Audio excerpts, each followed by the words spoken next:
For a ball player, getting to the major leagues is a process that takes years of practice, dedication, and luck. For a ball player from Cuba, getting there takes that journey and then some. For decades, Cuban baseball players have had to resort to a dangerous network of middlemen, smugglers, and criminals, all for the chance to realize their professional potential. But today, as the United States and Cuba attempt to normalize a political and economic relationship built on years of mistrust, the fate of some of the best ball players in the world could light the path for what happens next.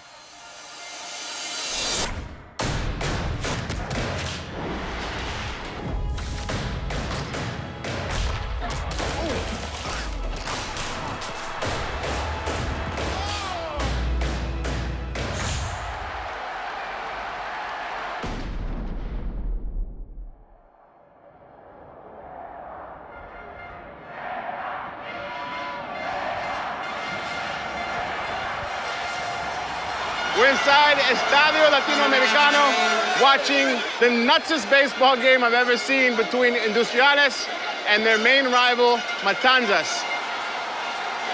In the first inning alone, we saw 4 pitcher changes, and next thing you know, Industriales scored 4 runs, and now it's a tie game. I've never really seen anything like this. Why is it that Cuban fans have so much passion for baseball?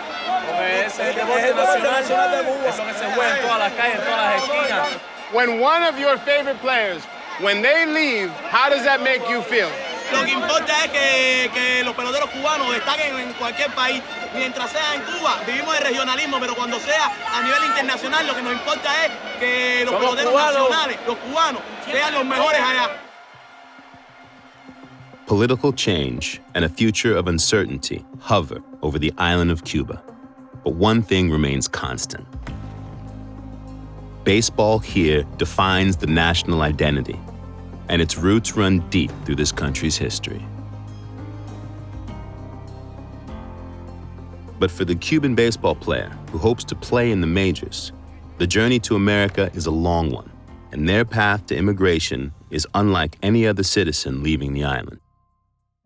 In 2013, Yasiel Puig caused a sensation when he defected from Cuba and burst onto the major league stage, signing one of the highest paydays ever for a former Cuban player. Major League Baseball can't do business with any Cuban ball player until they're no longer Cuban. They have to establish residency in a third country. We sat down with Jesse Katz, a writer and journalist who spent months tracking the Dodger outfielder's journey from immigrant to all-star. I think every Cuban player who makes the decision to leave the island is rolling the dice. So if you're a ball player of Yasiel Puig's caliber, you just can't afford to take any ride off the island. It has to be in the hands of a black market that can avoid the Coast Guard and also can make peace with the drug cartels that dominate that area. The irony and the danger in all of this is that the smuggler is not going to take you directly to the United States. If you're a Cuban ball player and you make it to the US, you will be treated as an amateur under baseball rules. So it's imperative for the Cuban ball player to get to a third country. Foregoing their Cuban citizenship, the most common route for these players is through a neighboring island. I'm standing on the border of the Dominican Republic and Haiti.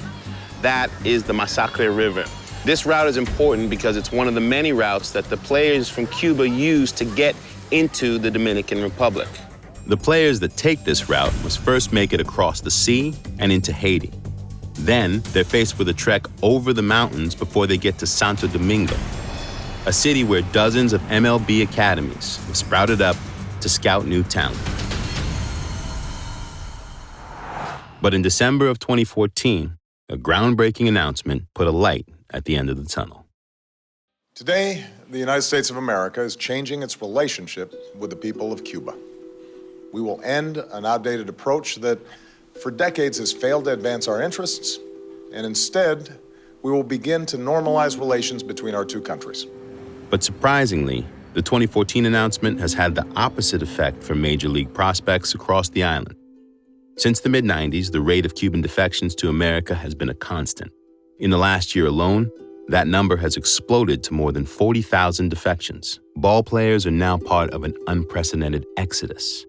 And even while these two countries attempt to build a bridge to cross the half-century of mistrust that has kept them apart, Cuban players and Cuban citizens have decided that the time to leave is now. Socialism has a clear influence on the quality and quantity of top-level players developed in Cuba. But that same political history has created a culture of isolation, keeping many of this island's greatest talents from baseball's biggest stage. One of the best of them is the head of Cuba's greatest baseball family.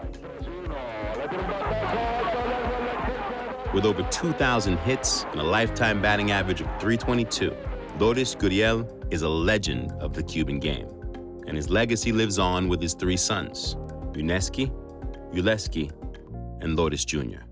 What will it mean to you if you do get to see one or two or three of your sons get to play in the major leagues?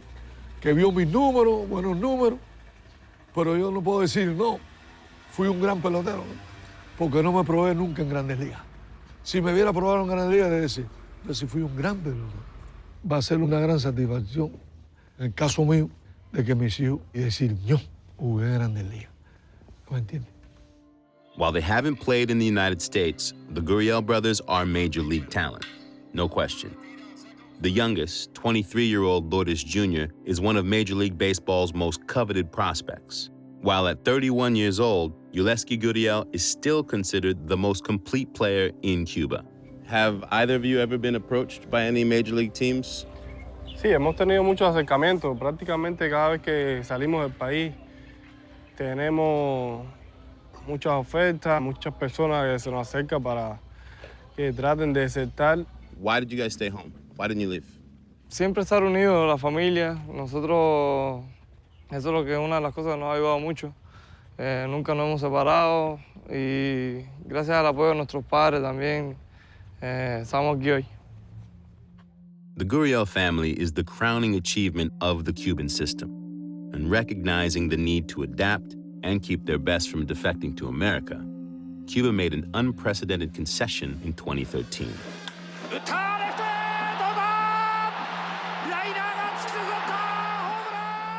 For the first time, a handful of players, including Yuleski Gurriel, were permitted to play in select foreign countries, like Japan, returning a percentage of his earnings back to the Cuban government. Lourdes Jr. was one of a few players to receive pay bumps at home. An average player in Cuba makes $17 a month. Lourdes Jr. can now make up to $100, generous by Cuban standards, but still far less than he could earn in the majors. Lo sueño yo todos los días. Yo lo sueño. Y a veces me despierto y ya están. Verme en los Yankees, en Nueva York, en los Mets, con el Boston. Todos esos equipos grandes. Cualquiera me sirve. But in spite of their father's dream, the Gurriel brothers choose Cuba. They choose their family. The best of the Cuban system continue to defect. It's the same economic reality that's driven countless Cuban citizens off the island for decades. And even as talent has left, quality and pride in this country's national pastime have never wavered. But there were two recent defections that few, if any, Cubans were prepared for. Yuleski and Lourdes Gurriel Jr., two of the best Cuban baseball players, have reportedly defected after the Caribbean series down in the Dominican Republic. Soon after representing their country in the Dominican, Yuleski and Lourdes Gurriel Jr. disappeared from their team hotel and went into hiding. We just happened to be driving by here, and here on this little field in the middle of the community, meet an 81-year-old out here with parents, coaching and developing kids. The story that these kids inherit has no ending. A year ago, Cuba and the United States were enemies. Tomorrow, politics will be different than they are today. But as long as they stick in the game, the futures of the best ball players in the world won't belong to them. They'll be stuck between bigger forces. In December of 2015, Major League Baseball was officially invited to Cuba, and defectors like Yasiel Puig took their first step back on the island in years. President Obama became the first president in 88 years to travel to Cuba, where he took in a historic game between the Tampa Bay Rays and Cuba's national team.